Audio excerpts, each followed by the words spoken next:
Hello, jirra jirtu hordoftoonni Kokif Tube. Har'ammoo tokko tuqaajaa Scope of Managerial Economics kan jedhu kan ilaallu ta'a jechuudha. Paartii sadaffaarra geenyerra paartii jalqabaa irratti Introduction to Managerial Economics ilaalle. Paartii lammaffaatiin different parameters in managerial economics and the decision making role of managerial economics kan jedhu ilaalu fi turree har'ammoo tokko tuqaajaa Scope of Managerial Economics kan jedhu ilaalla jechuudha. Kuni paartii sadaffaa boqonnaa tokkoffaadha jechuudha. Kanaaf gara duubatti deebitanii boqonnaa tokkoffaa paartii lamaan part 1 part 2 ilaaluu ni dandeessu. Har'a garuu paartii sadaffaatiin Scope of Managerial Economics kan jedhu ilaalla jechuudha. Kanaaf Scope gaafa jennu egaa Managerial Economics kun daangaan isaa hangamii hangam deemuu danda'u kan bal'inni isaa Scopein isaa wanti inni keessatti qabachuu danda'u maal faadha kan jedhu kan ilaallu ta'a jechuudha. So, economic theories are grouped under two broad categories. You know, microeconomics and macroeconomics aspects. Yeah, economics at least you know that economics in microeconomics akkasumas macroeconomics jennee bakka lamatti akkon beekna. Kanaaf managerial economics immoo the association between management and economics one ta'eeti. Economic theory kunis most of the time concentrate kan godhu either microeconomic theory yookaan immoo macroeconomic theory irratti jechuudha. Kanaaf both micro and macro theory are applied to business analysis and decision making directly or indirectly ingri karaa lamaaniin fayyaduu danda'a. Kallattimaan involve gochuu danda'a decision making keessatti yookaan immoo what you call indirectly involve gochuu danda'a jechuudha. What you call managerial economics jechuudha.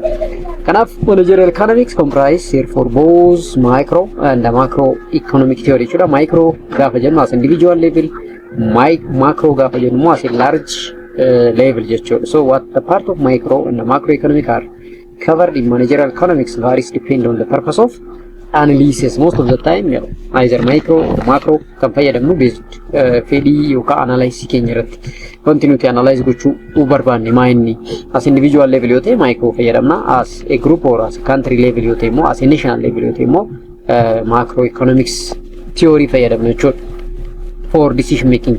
So the scope of managerial economics comprehend all those economic concepts, theories and the tools of analysis which can be used to analyze the business environment and to find out the solution for practical problem. So most of the time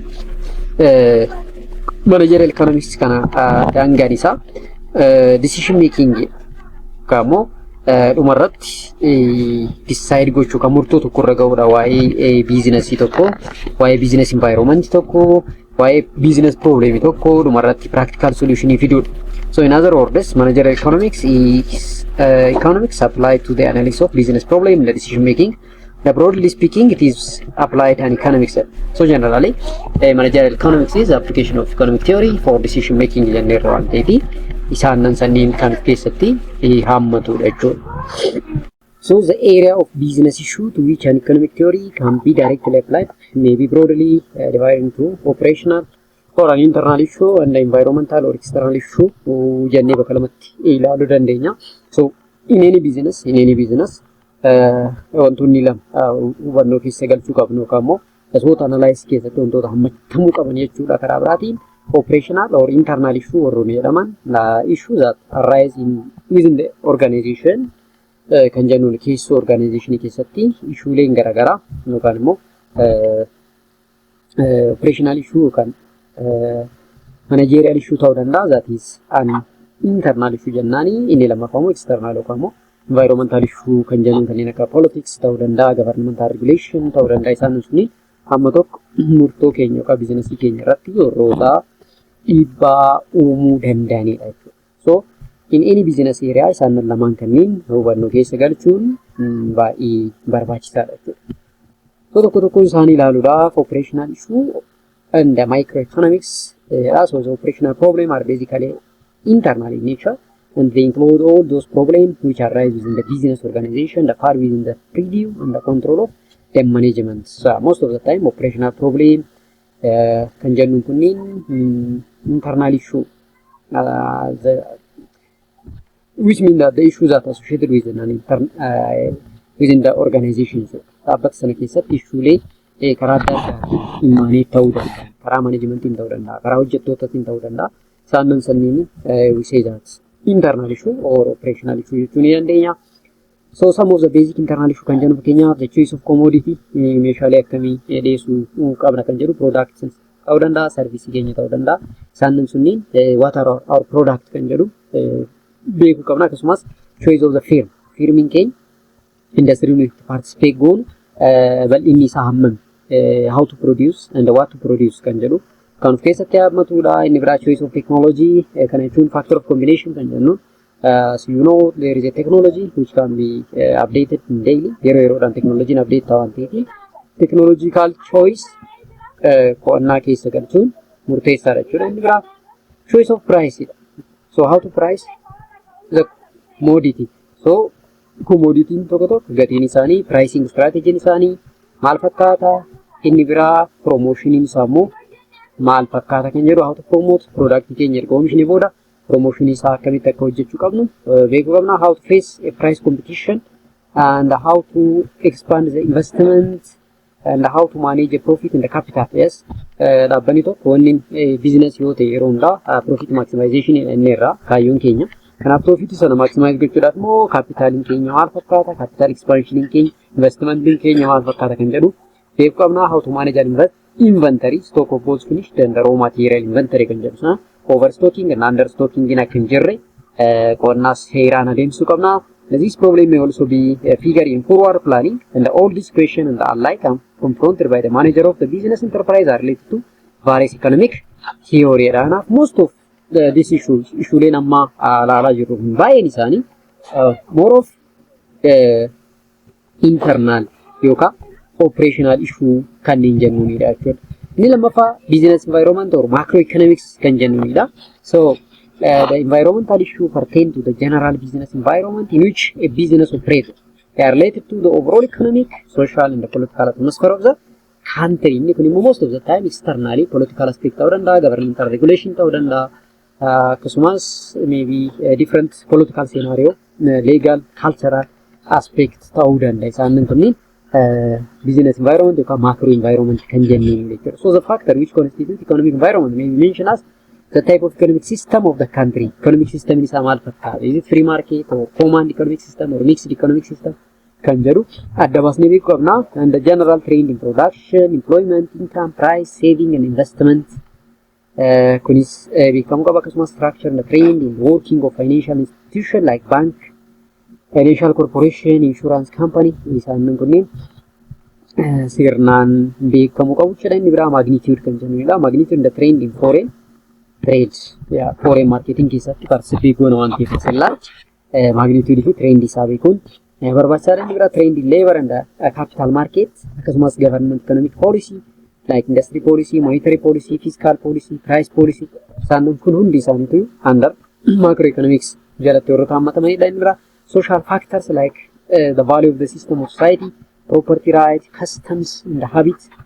Social and the cultural, socio-cultural can generally. And there are social organization like the union, consumers, cooperative and the producer union. Sanangunin, the social culture and the class character of the various social group and the political environment is a constituted such a political system, democratic, authoritarian, socialist and otherwise.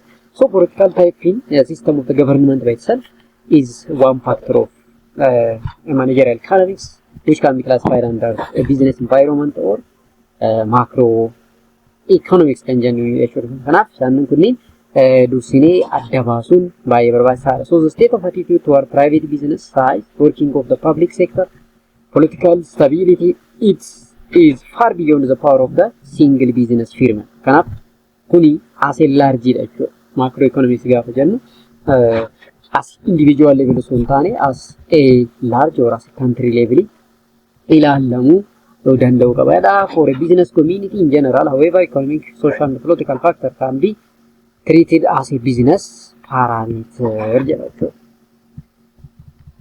Inni biraa macroeconomic issue kan jennudha. Firstly, there are an issue that related to the trend in macro variable. So a general trend jennee irraa kana macro gaafa jennu general or as a large or as a whole jennee irraa ta'eefi so macro variable jenna. Fakkeenyaaf the general trend in economic activity of the country, investment climate, trend in output and employment and price trend isaan kuni macro economic issue macroeconomic issue. These factors not only determine the prospect of private business but also greatly influence the functioning of an individual firm. Egaa akkuma beekamu microeconomic gaafa jennu as individual level inni amma tokko as a large effect isaa hin mul'atu garuu macroeconomics gaafa ta'u immoo gara duubatti deebi'ee as individual levelis influence isaa mul'achuu ni danda'a jechuudha. Therefore, the firm planning to set up a new unit or expand to existing size would like to be asked itself what is the general trend and economy. Kanaaf gaafa investment irratti bobba'an yookaan gaafa business keenya babal'isuu yaallu macroeconomic issue laaluun baay'ee barbaachisaadha. Kallattiin biyyaa maalirra jira, monetary poolisiin biyyattii maal fakkaata kan jedhu sirriitti hubannoo keessa galchuun murteessaadha jechuudha. And what would be consumption pattern of society and what is profitable to expand the business? Answer to this question and like are sought through macroeconomic study. Secondly, an economist to be affected its trade relation with the countries more of such sector or firm dealing with export and imports. Yeah, most of it margin era foreign trade as a macroeconomic level ilaalama kanaafi foreign trade keessatti kan participate goonu yoo ta'e import export relationship yookaan more relation or trade relation with another country yookaan biyyoota biraa wajjin hariiroon jiru maal fakkaata kan jedhu as a general beekuun baay'ee barbaachisaadha. Inni biraa fluctuation of international market, exchange rates, and the inflows and outflow of capital in open economy have a serious bearing to an economic environment and thereby the functioning of the business undertaking. Enough inflow and outflow of the capital can you become even fluctuation of international market, exchange rates, macro level. So the manager of the firm would therefore be interested in knowing the trends, international trade, price, exchange rate, prospect international market. Guyyaa exchange rate biyyatti yookaan immoo addunyaa beekuu qabna. Kanaaf as foreign trade or foreign trade irratti participate gochuudhaaf foreign relation biyyoota wajjin qabnu hariiroo biyyoota alaa wajjin qabnu sirriitti beekuun sadarkaa isaa ilaaluun baay'ee murteessaadha. So answer to such problem are obtained through the study of international trade and international monetary mechanism of monetary policy, fiscal policy can be mentioned. Lastly, the government policy designed to control the regulate and economic activities of the people affect the functioning of an individual business undertaking. Yeah, political aspect of the government inni kun beekamaadha. Akkaataa politikaan biyya tokko business tokko irratti baanni geessu nama kamiifuu ifaadha jechuudha. Type of government, type of political situation, type of legislation of the country. Hundi isaaniitu dhibbaa mataa isaanii ni qabu. The types of foreign policy with the other country isaan kunni, the type of diplomatic relationship with another country isaan kunni dhibbaa guddaa qabu jechuudha. Besides the firms activity are a producer and their attempt to maximize their private gain or profits leads to considerable social cost in terms of environmental pollution, congestion, cities creation of slums and so on. Dhaabbanni tokko kan industiriin tokko especially producer industry yoo ta'e hariiroon inni biyya keessaa fi biyya alaa wajjin qabu akkasumas hariiroon inni kastaamarii wajjin qabu akkasumas fi sooshaali relation hawaasa jireenya hariiroo hawaasummaa wajjin qabu baay'ee hubannaa keessa galuu qaba. Maaliif producer industry ta'e taananii wanti nuti oomishnu sun environmental pollution fiduu danda'uu hin danda'u uummata irratti dhiibbaan inni geessisu maa inni kan jedhu sirriitti hubannoo keessa galuu qaba jechuudha. Kanaaf seerri biyya tokko environmental pollution irratti dhiibbaa kan finnu yoo ta'e haga sadarkaa cufiinsa dhaabbata sanarraa nu geessisuu waan danda'uu fi environmental agency wajjin hariiroo nuti qabnu hariiroo sirrii ta'uu qaba jechuudha. Such social cost not only bearing firm interest in conflict with that of society but also impose social responsibility to the firm. Itti gaafatamummaa keenya baa'uu danda'u. Kanaaf hariiroo hawaasummaa bifa hin jeeqneeni production keenya facilitate gochuu, produce gochuu, seera biyya sana hubachuu, environmental protection especially green legacy irratti xiyyeeffannaa guddaa kennu kanneen irratti yoo xiyyeeffannoo hojjenne that economy is very interesting and we have our specific company actually. So the government policy index various regulative measures are designed by and large to minimize conflict. Yeah, around down the conflict minimization, conflict of interest, especially social minimize gochuu dhaabbanni tokko conflict of interest eeguu hin danda'u taanaan fayyadamni isaa maybe dhufiinsa ta'uu danda'a jechuudha. Kanaaf interest isaa qofa eeguu osoo hin taane interest biyyaa, interest hawaasa naannoo sana social responsibility isaa bahuu danda'u qaba jechuudha. So the manager therefore should be fully aware of aspiration of the people and give such factors due to consideration of their decision.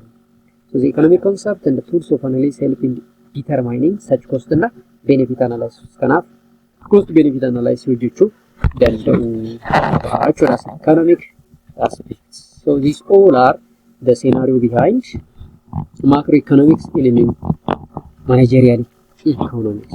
So the function. So tokko tuqa torba function, role, responsibility of managerial economics jedha. Managerial economics in function isaa, role isaa akkasumas itti gaafatamummaan isaa maal fakkaata yookaan immoo daangaan isaa hammam deemuu danda'a jechuudha. So the managerial economist in a business firm may carry on the wide range of duties such as demand estimation, the forecasting. Yeah, one role of managerial economics is to forecast a demand. Demand in biyya tokko estimate gochuu business company keessatti fayyadamnu sila ta'eefu demand in jiru maal fakkaata, product inni oomishu yookaan service inni kenninu demand in isaa maal fakkaata, akkasumas gara fuulduraas demand in isaa maal ta'uu danda'a ganyne forecast gochuu danda'u qabna jechuudha. Isa kana gochuudhaaf managerial economics in gahee olaanaa taphata. Inni lammaffaa preparation of the business or sale forecast kan jennudha. Kana jechuun for example if you participate in production yookaan productii tokko erga produce goone booda gurguruu barbaanna sila ta'eefi gurguruudhaaf sales keenya forecast gochuu danda'uu qabna jechuudha. To provide a forecast of changing costs and the business condition based on market research and the policy, especially types of the market we can participate in.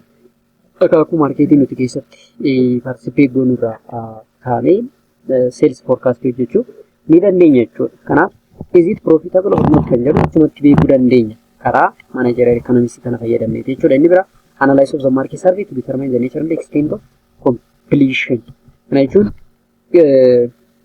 the nature of the market as well as the extent of completion jechuun we can produce something and in a certain time schedule. Jechuun schedule qabna jechuudha. Wanta tokko produce gochuudhaaf yeroo murtee keessatti produce goona sila ta'eefi yeroon itti jalqabnee itti xumurru sun immoo estimate ta'uu qaba jechuudha. So by using economic theory or managerial economic principle we can forecast the extent of or the time of completion jechuudha.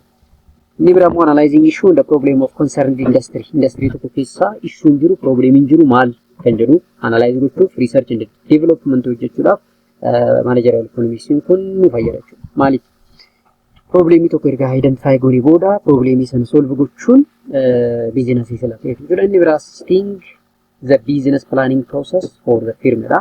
So for any business there is a business plan jira. Business plan sana assist gochuuf prepare gochuudha keessatti gahee olaanaa taphata jechuudha. Inni biraa discovering a new and possible field of business individual and the cost benefit analysis as well as visibility study. Visibility study gaafa jennu economic visibility ta'uu danda'a, schedule visibility ta'uu danda'a, karaa adda addaatiin visibility isaa hojjechuudhaaf managerial economics in tokko nu barbaachisa jechuudha. Inni biraa advising the pricing, investment, capital budgeting policy. Akkuma reefu jennee marketing nuti keessatti participate goonu maybe price taker ta'uu danda'a yookaan immoo price maker ta'uu danda'a. Kanaaf advising on pricing jechuun karaa saniin ilaalama. Inni biraa investment akkasumas capital budgeting policy keessatti managerial economics mataa isaa qaba. Akkasumas capital budgeting, building macro and the micro model of particular aspect of the firm's activities that useful in solve specific problem.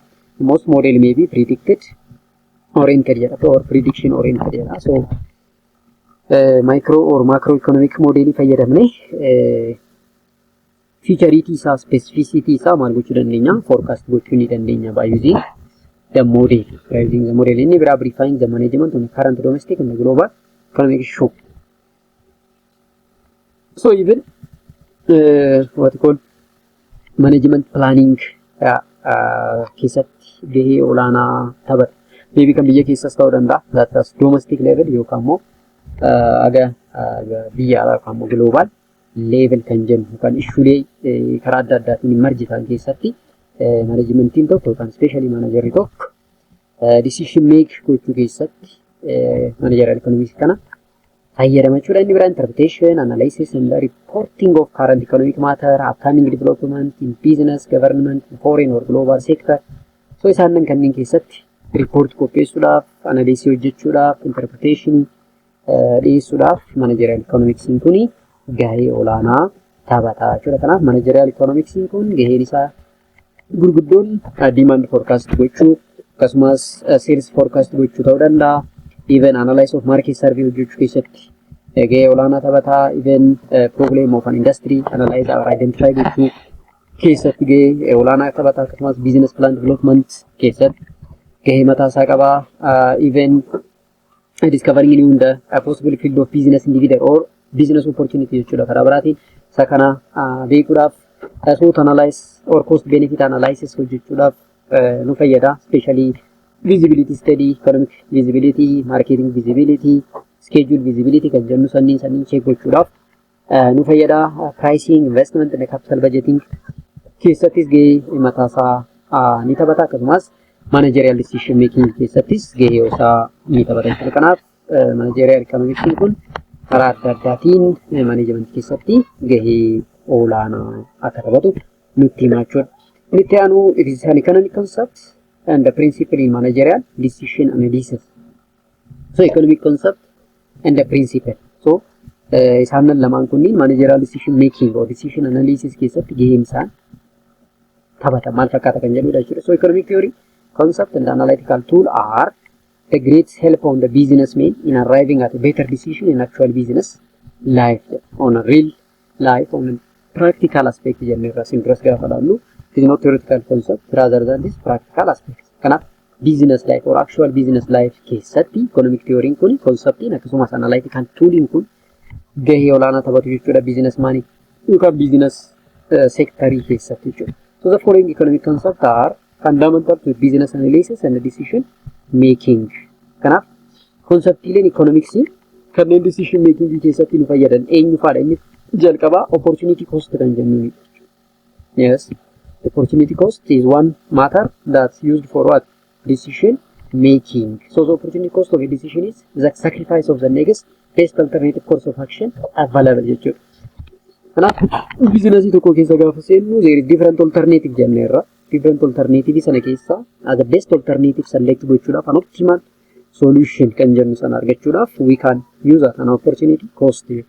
This opportunity cost is one parameter that used under managerial economics for decision making. So a decision is cost free if it is involves no sacrifice. So decision is sacrificing kamni jiru garuu sometimes cost free decision in jira. Cost free decision ta'e taanani that decision has no sacrifice. If there is no constraint limitation in jiru taanan, scarcity in jiru taanan decision made to go to cost free decision. There is no managerial decision which is cost free actually. Yeah. Decision in kamiyu hamma tokko xiqqaattus cost nu baasisuu danda'a sila ta'eeti. There is no managerial decision without cost jechuu dandeenya yookaan immoo cost free decision making is impossible jechuu ni dandeenya. Inni biraa EQ marginal principle kan jennu nuti jira. It is very significant in determining an optimal condition in resource allocation. Inni kun immoo constraint jiru reefu scarcity jiru jenneerra. Scarcity jiru sana maal gochuudhaan hamma tokko solve gochuudhaan managerial decision making yookaan immoo objective dhaabbata tokko meet gochuu kan galmaan geessu jechuudha. So according to the EQ marginal principle, the factor input should be employed in different activity in such a proportion that is the value of the marginal product is equal to all the uses so that optimal level is reached. This is optimal solution can generate. There is different constraints jiran sana keessa garuu there is one best solution or optimal solution. So the best optimal solution or the best outcome from the given alternative is selected according to EQ marginal principle. So the marginal value of the three lever can be what? equivalent. So this indicates an marginal principle. So this marginal principle can be used mainly for obtaining an optimal condition or an optimal solution for the given business problem. In the incremental principle, incremental concept refers to the change in total revenue and the cost due to specific decision. There is an incremental principle which can be associated with the change of revenue and the cost due to specific decision. Sababa nuti decision specific make goal yookaan immoo murteessinuuf jecha there is some incremental change are there in aspect of revenue and cost. That is known as incremental principle. So when an incremental benefit or revenue exceeds the incremental cost resulting from particular decision is regarded as profitable. Overall, cost must be what? Less than revenue jechuudha. Gabaabumatti yeroo hundaa biizinasii kamuu keessatti biizinasiin tokko profitable jechuudha. Cost must be less than revenue ta'uu qaba. Cost must be less than revenue. Inni biraa time perspective kan jennuudha. Time perspective gaafa jennu on economic while we use the concept of functional time period. Short run and the long run in their analysis. Yeah, most of the time you know that short run and the long run kan jennu. Short run kan jennu in a short period of time gara kaashitti kan geeddaramuu danda'udha. Long run gaafa jennu most of the time it have a variable cost kan jennu turtii keessa adeemsa keessa kan jennu. Kanaaf yeroo hundaa economics keessatti time perspective is one parameter which can be considered for decision making. So time perspective of short and the long run period is also an important in business decision making, especially the business manager have to review the long range effect on the cost and the revenue decision. So the really important problem in decision making is to maintain the right balance between long run, short run and the intermediate run perspective. Kanaaf managerii tokko yeroo hundaa yeroo baay'ee kan qoramu baalaansii jara sadeen kana eeguu keessatti jechuudha. Long run, short run akkasumas intermediate run kan jennuunidha jechuudha. Run kan jennuunidha. Time perspective hubannoo keessa galchuun baay'ee barbaachisaadha. Inni biraa discounting principle. Are there a present gain is valued more than the future gain kan jennuutu jira. Kanaaf discounting principle dhaabbanni tokko fakkeenyaaf discountiidhaan product isaa gurguruu danda'a. Kana jechuun maaliif discountiidhaan akka gurguruu isa taasise maallaqni irraa argamuu fi maallaqni boruu argamu sila qixan taaneef that is time value of money kan jennu sana jechuudha. Kanaaf present gain is what more than future gain. Sababa kanaaf dhaabbanni garaagaraa product isaa maal godha discountiidhaan gurgura jechuudha. So thus in an investment decision making discounting of the future value with the present one is very essential. If a decision affects cost and the revenue at the future date, it is necessary to discount those costs and the revenue to present value before valid comparison of alternative is possible.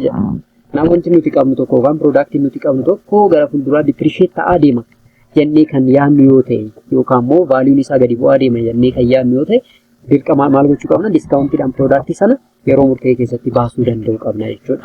Inni kunis hubannoo keessa galuu qaba jechuudha. Discounting principle, time perspective, incremental principle, equimarginal principle akkasumas opportunity cost principle isaanin kunniin the cost economic concept and the principle in managerial decision making jechuudha. Kanaaf managerii tokko managerii dhaabbata xiqqaas haa ta'u dhaabbata guddaa decision isaa decide gochuu dura wantoota afran kana hubannoo keessa galchuu qaba. Especially if the sector is business sector yoo ta'e ka dhaabbata bu'aadhaaf dhaabbate yoo ta'e isaan kanneen hubannoo keessa galchuu danda'u qaba jechuudha. Kanaaf next paartii afuraffaatiin tokko tuqaa sagal business objective and the theory of the firm kan jedhu irra jalqabnee kan ilaallu jechuudha. Gara duubatti deebitanii paartii tokkoffaa lammaffaa sadaffaa sirriitti ilaaluutiin paartii afuraffaa qabanne haga dhufnutti viidiyoo keenya like gochuu chaanaalii keenya immoo subscribe akkasumas viidiyoo keenya